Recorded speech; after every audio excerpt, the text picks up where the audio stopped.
This is Hubwonk. I'm Joe Selvaggi. Welcome to Hubwonk, a podcast of Pioneer Institute, a think tank in Boston. The Massachusetts Bay Transit Authority moves between 600,000 and 1 million riders into and around the greater Boston economy every single day. Famous for being the first subway in the nation, the T is also notorious for service failures, such as those during the snow apocalypse of 2015, as well as a long string of safety incidents, from Green Line train collisions, Red Line escalator malfunctions, Orange Line train fires, and deaths from passengers caught indoors and drivers struck by passing trains.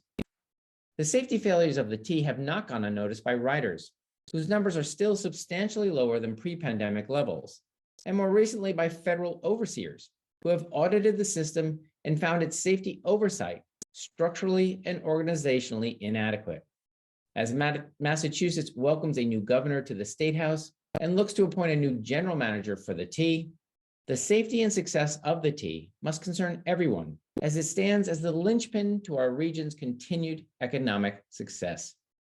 What choices should we make to substantially improve the safety of the T and to cultivate a mass transit system that riders will use and trust? My guest today is former Director of Transportation for Massachusetts and former candidate for State Auditor, Chris Dempsey.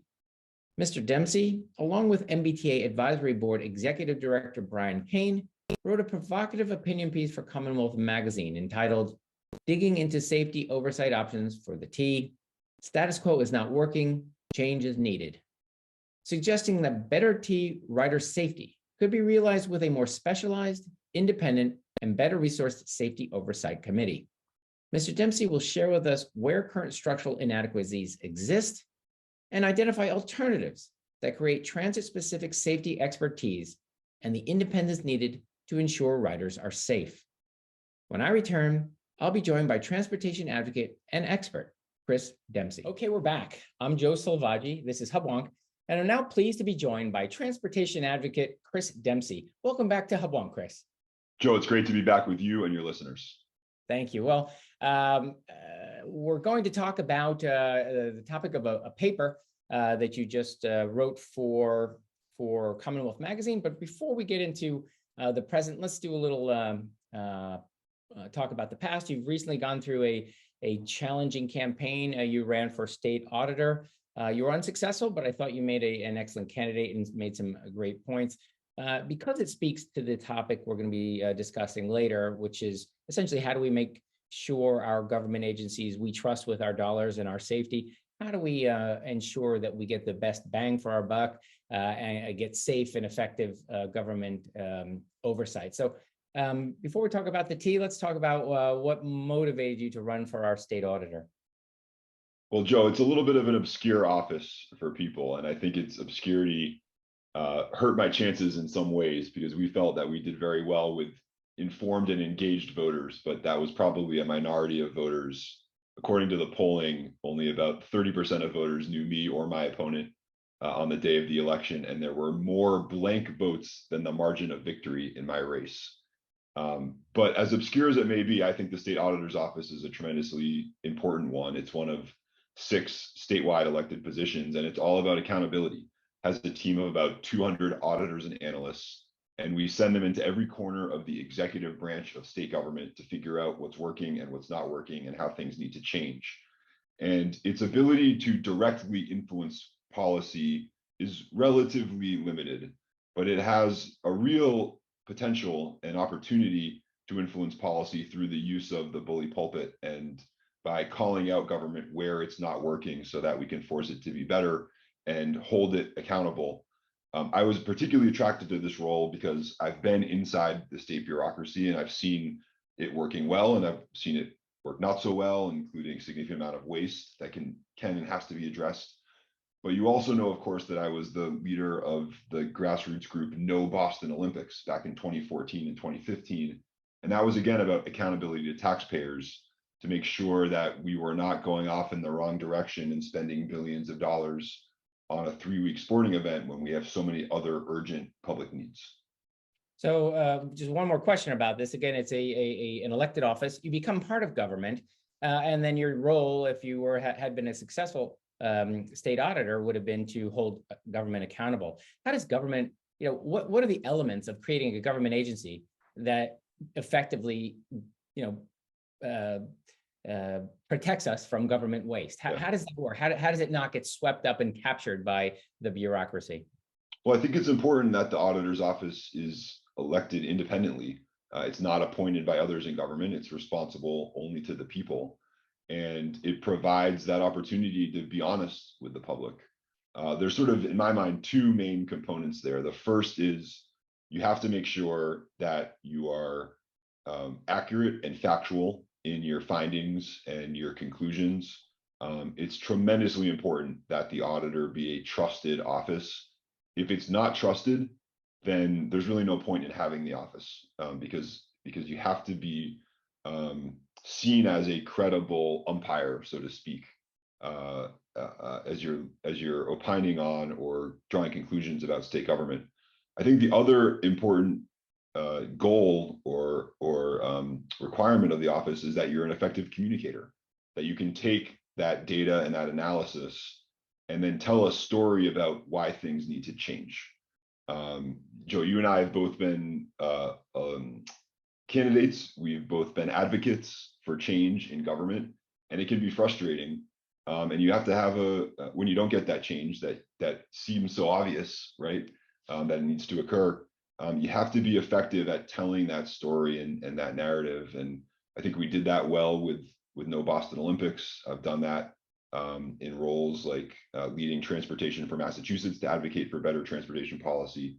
So, I wish Senator DeZoglio the best in this new role that she's taking on. She certainly has an ability to tell a story well, and I truly hope, though she was my opponent in the primary, that she will be effective and that we'll all benefit from her leadership. Indeed. Well said. So let's change our focus from your race to the topic of your paper, one that you discussed specifically the challenges facing the MBTA with regard to safety. I'm not going to spend much time helping our listeners or reminding our listeners of the many safety incidents we've had with the T, some of them deadly, unfortunately, very, very terrible. But I want to focus on your ideas for the future. How do we make sure the future is a safer one for the T than it is now? So let's start with where the T is now. We all get on, at least I do fairly regularly, and assume I'm going to be safe. Who is in charge of ensuring that I am safe when I take the T? Yeah, let me start by saying that this paper was commissioned by the MBTA Advisory Board. The advisory board is the entity that represents all of the municipalities that receive MBTA service and which pay an assessment every single year, over $100 million every year that those communities pay. So any of us that are taxpayers in those communities, it's something like 70% of all the state's population fits into that category. So let's rattle off. It's Quincy, Revere, Boston, and Brookline, right? Am I missing a whole bunch of others? Oh no, we're talking over 70 communities and maybe that's more, right. Okay, including commuter rail service, right? Okay. So yep. There are different. We're getting in the weeds here. There's different zones. There's core communities that includes Boston, Cambridge, Brookline, Somerville. Then there's sort of the next ring out that have light rail service like a Newton or a Quincy. And then further out are the commuter rail communities that have much less service and therefore pay a lower assessment or a lower rate. But we all pay that through our property taxes, and it's important that the advisory board represents those communities to make sure that those dollars are being spent well, and through that fair payer dollars are being spent well, that general taxpayer dollars are being spent well, federal dollars are being spent well. So that's the role that they're playing here, and we are in this important moment for MBTA safety, mostly because of the significant number of issues and incidents that occurred and the unprecedented oversight that the Federal Transit Administration, the FTA, has brought to the T, but also because we're now with a new administration on Beacon Hill, new players in the corner office. Governor-elect Healy has said that she wants to bring on a public transit, or actually a broader transportation safety czar. And so we're in this moment of change, and it's I think an opportune time for us to take a look at how the structures of safety and oversight at the T can be changed and reformed, contribute to that conversation, and I think will result in some legislative proposals and changes that I would expect would probably occur in Governor Healy's first year as governor. That's just me prognosticating, but I think it's likely that we're going to see change. The advisory board wanted to make sure that change was informed by the experiences in other states. Indeed. So, okay, that you've set the table well. This is a time for change at the T. The governor-elect has suggested a safety czar would be a good focus of that change, but your paper sort of takes us from where we are to where we might go. So again, getting back to my question, where are we now? Who is in charge of our safety on the T now? Yeah. So the MBTA has a safety chief and really dozens of employees that are dedicated to the day-to-day safety of the MBTA. That is an enormously difficult job, moving hundreds of thousands of riders a day, thousands of employees, equipment, some of which has been around for literally a century and is still supporting the system that we all know today. And I agree with you, Joe. I know you're a regular rider. I am as well. This is the first time in my life where I have genuinely questioned my safety when getting on an MBTA vehicle. It's that concerning where we are. So you've got the team inside the T. Then, of course, you have a number of oversight entities, including the MBTA board of directors, including the legislature. But there's another group that I think has gotten much less attention in recent years, which is essential to providing safety oversight at the T, and that's the Department of Public Utilities. Those of us that work in Massachusetts public policy know the DPU as the entity that oversees regulated utilities, particular gas and electric utilities. They also have an important transportation safety role, and that comes out of their oversight a century ago of railroads and streetcar systems. It's sort of a legacy function for them.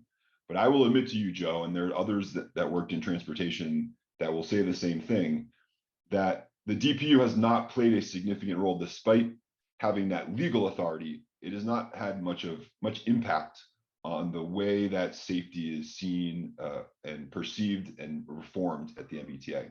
That has changed in the wake of the Federal Transit Administration stepping in and really calling on the DPU to do a better job through something called the State Safety Oversight Program. And so the focus of this particular paper was what makes sense for the State Safety Oversight Program, the SSO program, which is a federally mandated program currently operated by the DPU, but potentially operated by a new entity going forward. So this is important. I'm glad I learned a lot from your paper, not the least of which is there is a federal mandate for an independent safety organization, the SSO, State Safety Organization. And they have, as you point out, owing to largely a legacy of oversight, they have, the DPU is our functional SSO, right? So correct. That's the link between federal and state. The T, as you say, has a staff that manages itself, but things being what they are, it's nice to have an independent oversight and perhaps even one that's accountable to the federal government, from which many dollars do come, right? So they essentially, there's carrots and sticks involved with the federal government saying, you know, you can have your T, but we want to make sure there's an independent agency overseeing the safety. So, but as you also point out, it's the same agency that oversees the safety of much larger utilities. So they've got a lot on their plate. Your paper points to the fact that the DPU, the safety entity that oversees the T, is a relatively small portion of the DPU. Share with our listeners, how small of a portion is this federal SSO within DPU? Yeah, it's less than 5% and maybe as little as about 2% of their budget and their employee base. So it's a small fraction of their portfolio. If you look at the enabling legislation for the DPU, there are 3 commissioners. The 3 commissioners are required to have experience working in regulated utilities, including natural gas and electricity. They are not required to have any transportation experience whatsoever. And it's just not the core function of what they do historically and even today. Now, I want to be clear that I appreciate that the DPU, in the wake of the Federal Transit Administration stepping in, has started to staff up and bring on more expertise. They are taking this problem seriously, but I think they would even admit that they have not traditionally played the role that they could. They have not been a robust, independent overseer to the MBTA, and I don't blame them, again, given that they have so much on their plate when it comes to these other areas. You can see historically why these were all put together in one entity a century ago, but I think our paper and other commentary raises real questions about whether it makes sense going forward.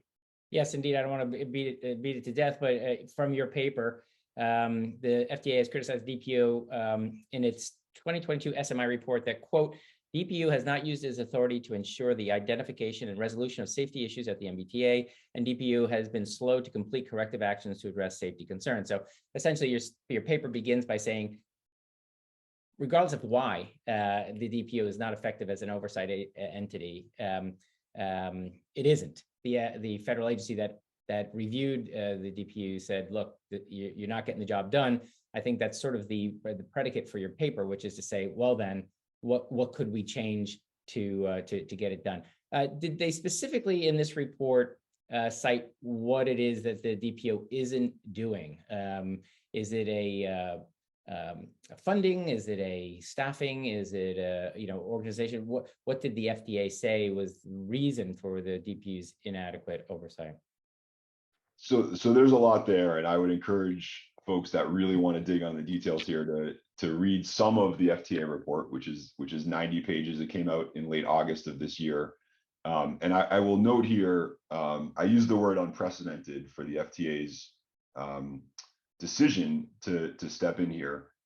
There is only one other example in the history of the FTA of them stepping into the degree that they have on the MBTA, and that's with WMATA, the Washington metropolitan area system, the metro subway system in Washington, D.C., which in many ways is a federal entity because of the unique nature of D.C. So this is really the first time in the FTA's history that they have stepped in to a state-controlled agency and said, we are so concerned about the reports that are coming out of Massachusetts that we are going to essentially take the reins here and step in. That's how concerned they were, and that's how concerned all of us should be about this situation. So look, they, when they looked at the DPU, which is just one component of their broader assessment of the MBTA, they found that there wasn't sufficient staffing. They found that the DPU was not following up on all of the recommendations that the FTA had made in a prior review of the DPU's oversight. There was not sufficient expertise. So in the staff of the DPU. This is a serious set of concerns that the FTA has, and it makes clear that there's real work to be done. So I think our listeners would not be satisfied if the DPU simply said, we'll try harder next time. Your paper suggests the structural changes, and you really lay out two choices to take the role of the SSO role away from the DPU. Again, it's just there by virtue of some legacy of them overseeing railways, and move it somewhere else. And there are really two categories of moving it, either to a new agency or to some independent level. Describe for our listeners what you perceive to be the pros and cons of let's say moving it to a different agency. What are the candidates? Where might it better fit? Yeah, and you touched on this earlier, Joe. But to be clear, the FTA requires that the SSO be an independent agency, independent from the transit agency, and be funded separately from the agency. Now, not every state has the same governance structure for transit that Massachusetts does. And here's one example. The CTA in Chicago, one of the three largest transit agencies in the country, it's really operated and managed by the city of Chicago. And so the state of Illinois is separate enough that whatever they do and decide is going to be independent from the city. That's clearly not the case in Massachusetts, where the governor appoints the members of the MBTA board of directors. and has significant ability to influence the budget of the MBTA. So so that would not be the FTA is going to require some independence here. So there are a set of entities that that could fit. One is the Office of the State Auditor, and we say that in the paper. It's independent. It's elected independently, and could play that role. Another would be the Inspector General. Now, the Inspector General is appointed by 3 people, one of whom is the governor, but there's also the Attorney General and the Auditor. So according to the FDA's guidelines, that would be sufficient independence from the governor to be able to play that role. And so I think those are the 2 sort of best possibilities. You could think about others. It's not clear to me that either of those make a lot of sense because of the special and unique skill set that's required for transit safety and oversight. It's not the job of the state auditor today and their team to put on hard hats and walk into tunnels and inspect concrete, or to have the skill set to assess whether the operators at the OCC, the Operations Control Center in downtown Boston that operates our subway and light rail systems, that they're meeting best practices. You could build up that function and that ability over time, but it would be a little bit of a unique thing within either of those offices, both of which are more focused on sort of broader management best practices and then looking for financial improprieties, which is a really important thing. That's not the focus of the SSO, and that's partly why we think it may make sense to create a new entity here that is just focused on this unique and special role of transit oversight and safety because of how specialized that skill set and requirement is. Now, you talked about 2 different aspects of why it might not be a great fit, because, generally auditors, as again, you are an expert in that office, they're looking for, let's say, financial wrongdoing or say misappropriation of funds. This is a task for very, very skilled accountants, perhaps, right? Or lawyers. And what you're saying is safety is not a generic concept, or good management is just not a generic concept. You need subject matter expertise to really effectively ensure safety within something as specialized as the T. You also hit on a little bit of the notion of where these organizations get their leadership from.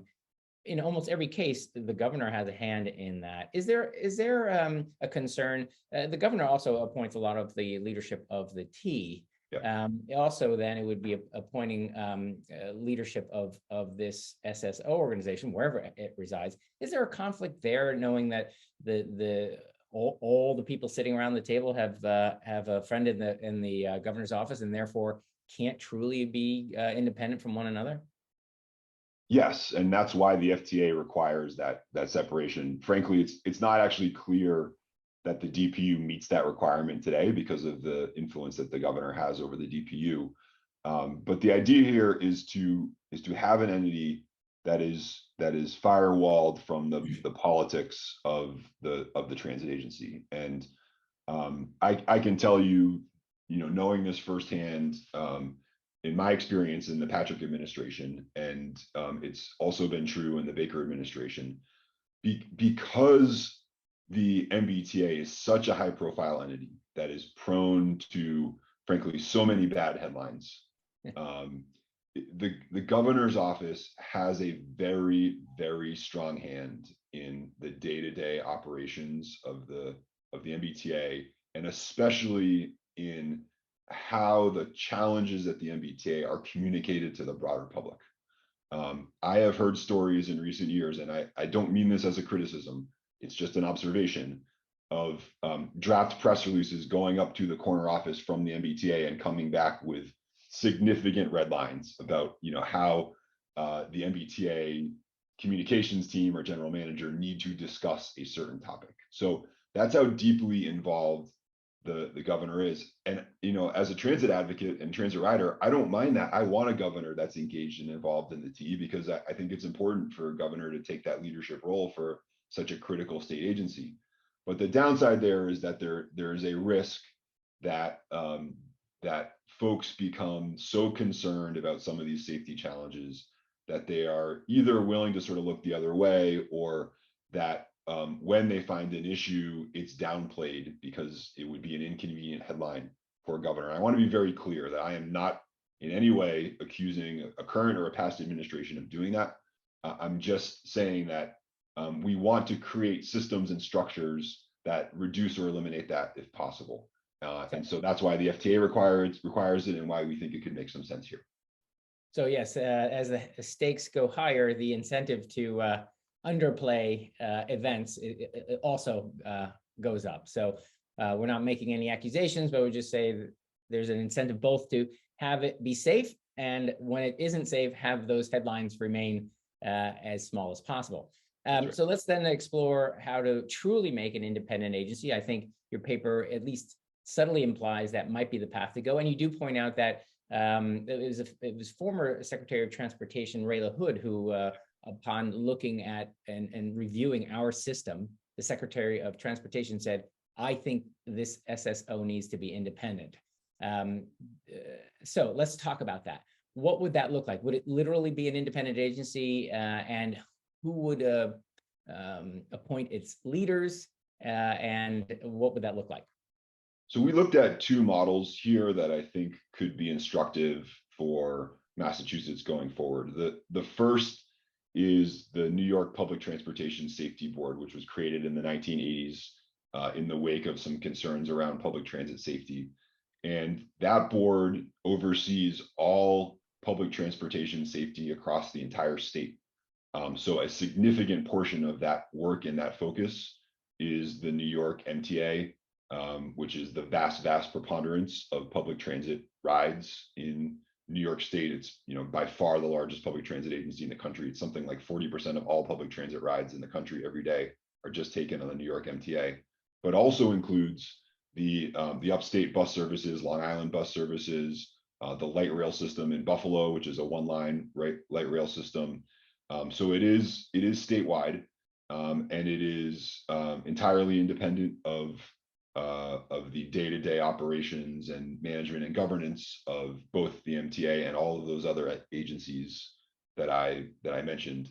It's been doing that job now for over 35 years, and it is staffed professionally by folks that are focused on only public transit safety, and I think could be again a helpful and instructive model for Massachusetts. It certainly has its challenges, and to be very clear, the issues facing a small upstate 50 bus operation in New York State is very different than the safety challenges of running the 456 line on the east side of Manhattan.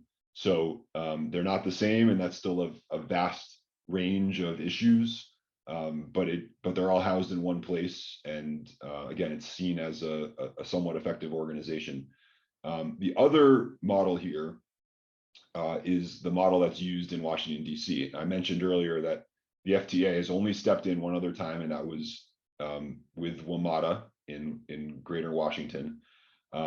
That entity is governed by the states of Maryland and Virginia, and then by DC itself. And the SSO there, in the wake of the FTA stepping in and saying that those states were not getting the job done, was created as an independent entity focused strictly on the Washington Metro subway service. So it does, even though WMATA includes bus service, this entity does not look at bus service. It only looks at the Metro rail service as a much more narrow focus, doesn't focus on commuter rail or buses, just on the subway system. And it's a very impressive board of directors appointed by the two states and by DC, and management team. The executive director there has a PhD in transportation safety and was actually the director of safety at the New York MTA before taking the job. It's clear from the appointments on the board that it is not a political board. It is a professional board, and that the governors in Maryland and Virginia, and the mayor and city council in DC took that job seriously as they were creating that entity. The other thing I'll just say here, and we'll talk more about this, I'm sure, is I don't want to give the impression that we think that the creation of these entities is easy. This is going to be a significant amount of work if the decision is made to transition this function out of the DPU and into a new entity. In Washington, it took about 18 months for that entity to sort of staff up and be stood up to the place where it could really take control. So we're going to need to show some patience and some understanding about the complexities here. But both of those states, New York and the DC region, provide, I think, interesting models for us to consider as we move forward here in Massachusetts. So I want to unpack some of the examples you have two examples, both the examples. One is, in a sense, an independent agency that handles all mass transit. Despite the massive size of New York, it's blended Buffalo and the city into one agency. That seems, it probably has its benefits, but also, reasons it might not work well. The DC model goes in the exact opposite direction. If it's not a train, we don't worry about it. So do you have a preference? Do you see Boston being more like New York? I can't imagine what that would be. That's where every bus and train in the whole state would be under this new agency, or more like DC, where it's just perhaps even just light rail and nothing else. I think you and I are both advocates of buses and think that, that's probably the way we get the job done in the future. But again, we don't want to separate that out of the, it's all part of the same system. So you don't want to think your bus is unsafe when your train might be getting more safe. So where do you see Boston, the better analog for what we would do going forward? Yeah, Joe, it's a great question. And I don't necessarily have conviction about what the right model is here. It's probably an area for further exploration. Some of the complication here, or the nuance, is that we were focused on this SSO program. The whole origin of the SSO program was to cover a gap between railroad operations, including commuter rail, that intersect with freight rail, that are regulated by the FRA, the Federal Rail Administration, and buses, which have other forms of oversight for their safety, including in most cases that they have to have a stamp from the Registry of Motor Vehicles and be registered and be inspected on an annual basis. And so what the federal government found in the 90s is that there was this sort of gap for light rail and subway. And that's what they're trying to address with the SSO. And so it fits very well, very elegantly with the Washington Metro system, in focusing just on that issue or that system where there were significant issues and the loss of life and real concerns that they didn't see on their commuter rail system or in their bus system. It's a lot to have all of those things under one house in New York, and I would be cautious about recommending that the same thing happen in Massachusetts. On the other hand, no one wants to feel left out, right? Of the issue of safety. No one wants to feel, if you're riding a bus in Worcester County, you don't want to feel like all of the attention and resources are going to the MBTA subway system and that you're somehow less safe because of that. And so I can see a desire to say that we want to create sort of one-stop shopping for transit oversight. Again, I am not saying that's the right answer or the wrong answer. It needs some more attention and thought. But you're right to ask the question because it's a complicated and complex one. So your paper goes to great lengths to go into the details of how big the SSO within the DPU. Now I'm Alphabet City here, but the organization, I think your paper rightly points out the budget is relatively small of the DPU. It's like, as you say, 2 to 5%. You carve out like $400,000 directly dedicated to just the MBTA oversight. $400,000 is a rounding error in a state that spends $1 billion a week, right? How does it take so long, or how would it? Well, and you're in the trenches.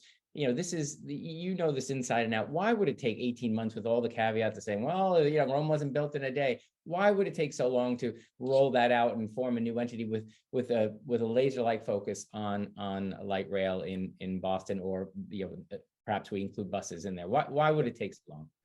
Well, I think one thing to point out here, and I know you've covered topics like this on the podcast before, but I think we have a dearth of trained professionals in this area, of people that really have the right skill set, and can mix the technical skill set that is needed to do this job well with the sort of communication, organizational management experience that's also needed to make sure that the organization is functioning and being effective as a team.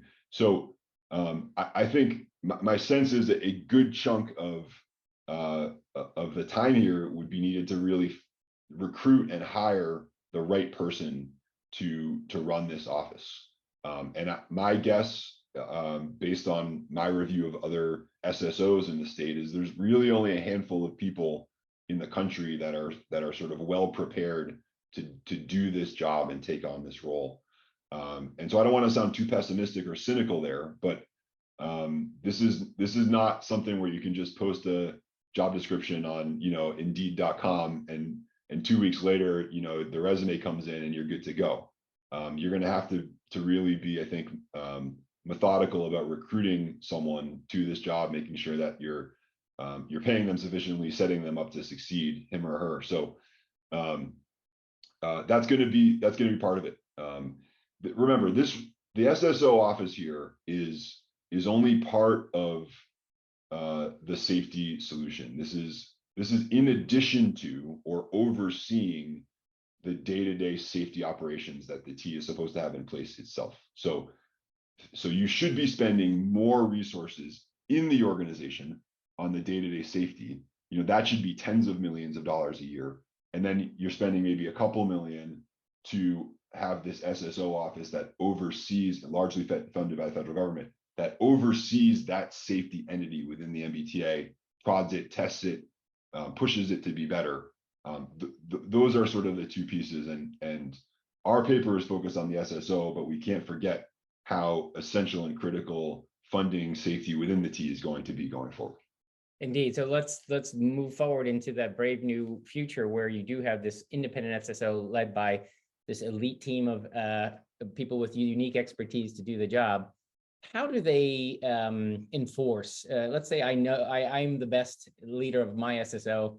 I see the problems. I see an imminent danger. What teeth do I have to reach out to this massive organization, as you say, that already does have people dedicated to safety, and say, wait a minute, this isn't safe. Stop the presses. Yeah. Let's fix this. Well, in some ways, this speaks to what we talked about very early in our conversation on the state auditor's office is sort of the bully pulpit, the need for the information that comes out of this office to be seen as factual and fair, and for the leaders of this office to be able to communicate the issues, because much of what they need to do are develop these reports, share them with leadership at the MBTA, the safety officers of the MBTA, but also with the broader public. And the hope here would be that their voice is seen as so credible that it's really not plausible or politically viable or organizationally viable for the MBTA to continue without addressing the recommendations and making sure that they were meeting the expectations or requirements of this office. That the riding public, that groups like the MBTA Advisory Board, that the legislature, that the governor's office, and others would help be part of the ecosystem that enforces this through through sort of soft power in some ways. You could at the MBTA, the legislature could decide to provide additional powers to the SSO. And that's an ongoing conversation. But you could allow the SSO to have the legal authority to shut down parts of the MBTA. And if that didn't happen, to have that brought to court. I don't think you necessarily want to arm the SSO with weapons and enforce these at gunpoint. But you want to give them sufficient legal authority and sort of soft political authority to make sure that their recommendations are taken seriously and acted upon. And ultimately, who decides which path we take? Is it the role of the governor? Is it the state legislature, or is it the the entities themselves, the organizations themselves that decide to reorganize? Yeah, this is going to be up to the legislature. The legislature, and I'm sure in partnership with Governor Healy, to decide the future here. I think the DPU is, and I've been critical of them, or at least pointed out the critiques of others of them in this conversation. They're doing the right thing in staffing up now, adding folks to the team, and saying, look, we may not have this authority 6 months from now or a year from now, but we need to make sure we're doing our job better today. So I applaud them for doing that. But ultimately, it's the legislature that grants that authority, that oversight authority to the DPU. It's the legislature that can take it away and can create a new entity and allocate the public resources. Again, I'm sure they will do that in partnership with the governor, who already, over the course of the campaign, said that she wanted to hire this transportation safety czar. I think these steps are consistent with what she has said she wants to do on the campaign trail. And it will be those folks coming together, informed, we hope, by the advisory board, by podcasts like this one, and additional reporting and other stakeholders. And then, of course, the FTA, who will have significant authority in this conversation, as again, an entity that has sort of seen into the guts of the MBTA, seen that things are not working, and that change is needed. Indeed. Well, we're getting, unfortunately, to the end of our time together. I just want to acknowledge that, though the T carries between 600,000 and 1 million people every day, more people drive cars than take the T. So for our listeners who are listening and saying, oh, look, this is wonky, this is, doesn't impact me, why should I care whether the T succeeds? I'm happy to be safely ensconced in my car. Why should this matter to me? I'm setting you up for a nice answer here. Remind our listeners why the T matters to those who don't take the T. Yeah.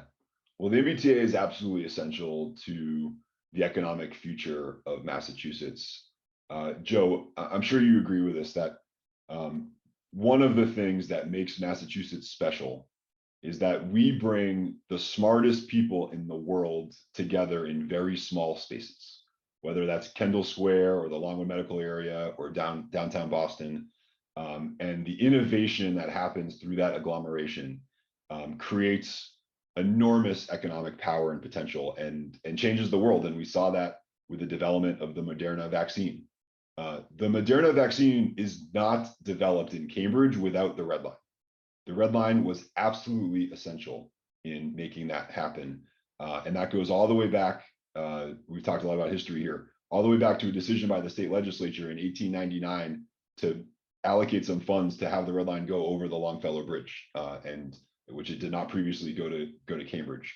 So we're benefiting from that investment, and we have to continue to bring the smartest, best educated, most innovative people together in those small spaces, which is only possible, again, with transit. And the other thing I'll just say, for those that are just more focused on their own individual commute, is that every person that takes an MBTA bus or rides an MBTA train is a person that's not driving.